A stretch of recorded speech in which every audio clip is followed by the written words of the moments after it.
Salam sejahtera, terima kasih karena bersama dengan saya di Nazilin Unity Channel. Siapa tak kenal dengan Azmin Ali? Siapa tak kenal dan tak tahu tentang sejarah politik Azmin Ali? Beliau banyak kali diberikan gelaran-gelaran yang agak luar biasa. Daripada seorang pejuang reformasi kepada pejuang pengkhianat.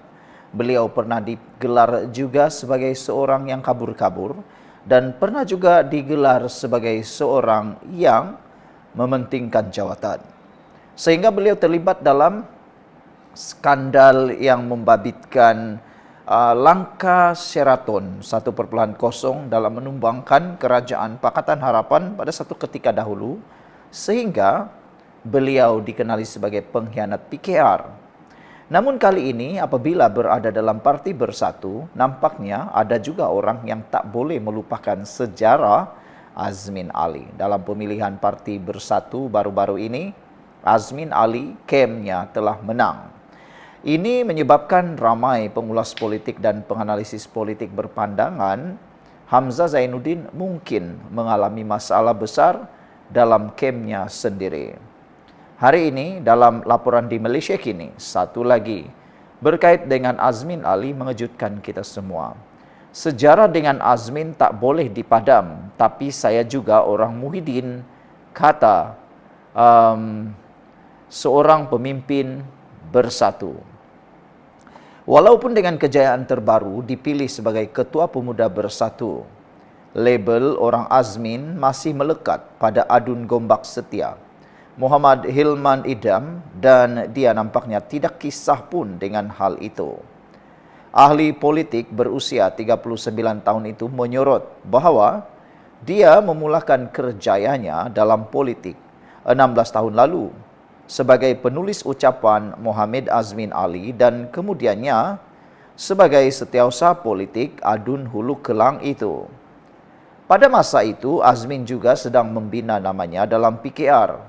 Pertama kali dipilih sebagai timbalan Presiden parti itu pada tahun 2010 dan 4 tahun kemudian dinamakan sebagai Menteri Besar Selangor bagi menggantikan Khalid Ibrahim yang meletakkan jawatan ekoran politik dalaman. Sejarah saya dengan Azmin tidak boleh dipadam, kata bekas timbalan Ketua Pemuda PKR itu dalam wawancara dengan Mingguan Malaysia. Saya berkhidmat dengan beliau sehinggalah Perikatan Nasional tidak lagi kembali ditampuk kuasa, kata Hilman, merujuk ketika Azmin merupakan Menteri Persekutuan sehingga langkah Sheraton pada tahun 2022. Azmin menerajui Selangor sebagai Menteri Besar sepenggal sehingga tahun 2018, tahun Hilman pertama kali bertanding dan menang di Gombak Setia. Azmin pada masa itu juga ahli Parlimen Gombak dan adun Bukit Antarabangsa. Tetapi pada pilihan raya negeri Selangor lepas, memegang kerusi Hulu Kelang. Secara kebetulan diberi amanah bertanding di Dewan Undangan Negeri Gombak Setia di bawah parlimen beliau, malah saya kekal di DUN yang berdekatan dengan Dewan Undangan Negeri beliau di Hulu Kelang. Untuk kita terus maju ke hadapan, kata Hilman, kita tidak perlu bersifat apologetik terhadap perkara ini, katanya. Hari ini di dalam Bersatu saya bukan orang Muhammad Azmin sahaja, tetapi saya juga orang Muhyiddin, katanya.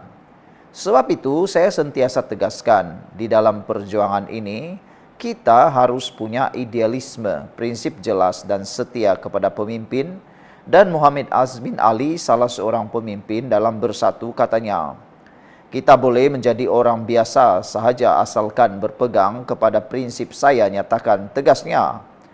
Melangkah ke hadapan, Hilman berkata dia akan berhubung dengan pemimpin pemuda Bersatu di seluruh bahagian dan cawangan di seluruh negara, dan dalam tempoh 100 hari pertama sebagai ketua saya parti itu.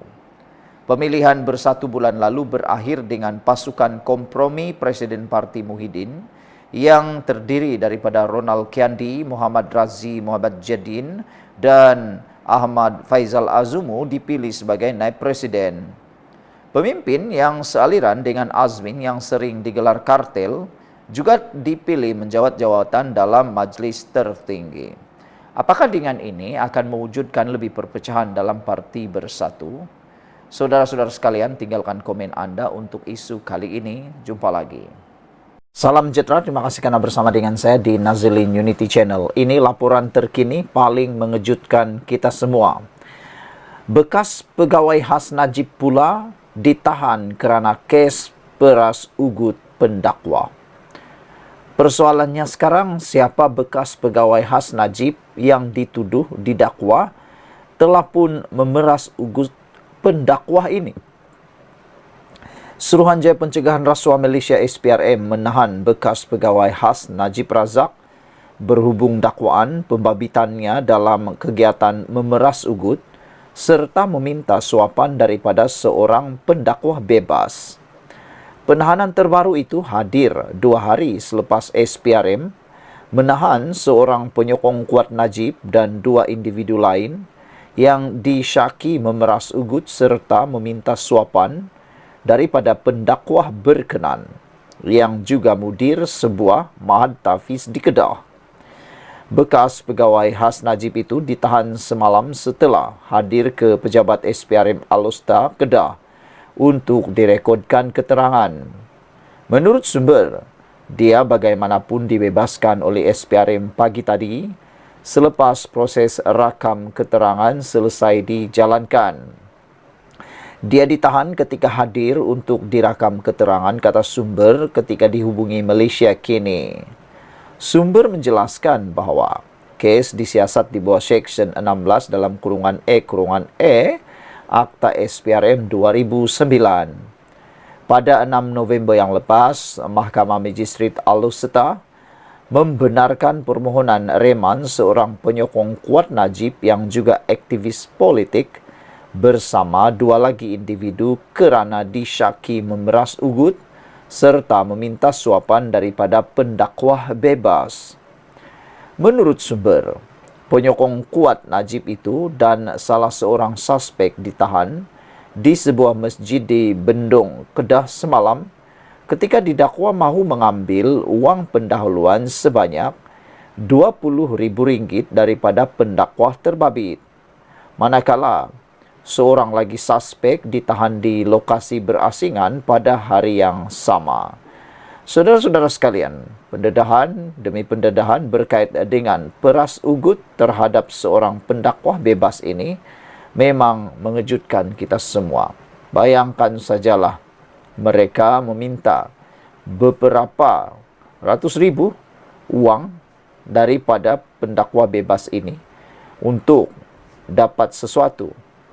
Tetapi hanya mampu pendakwa itu menyediakan RM20,000. Tetapi tidak menjadi apa yang mereka mahu kerana ketika mereka mahu mendapatkan wang tersebut sebanyak RM20,000 itu, SPRM telah pun menahan mereka. Hari ini pula kita dikejutkan lagi dengan penahanan bekas pegawai khas Najib.